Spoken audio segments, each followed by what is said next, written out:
এ মুসলমান ভাই, দুনিয়াতে কাদেরকে বন্ধু বানায় মানে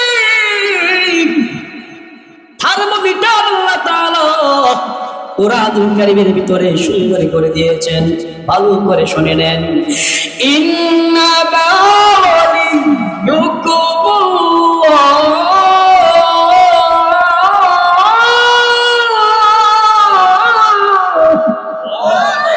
আল্লাহ তাআলা জানা দেয় গো, ইবলিসকে আমি কিন্তু জান্নাত থেকে বঞ্চিত করে দিলাম, ইবলিসকে আমার রহমত থেকে বঞ্চিত করে দিলাম।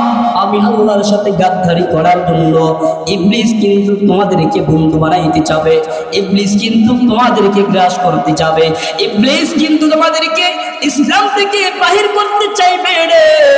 আমি আল্লাহর সাথে সম্পর্ক রাখতে দিবে না, আমি আল্লাহ তাআলার পরিচয় গ্রহণ করতে দিবে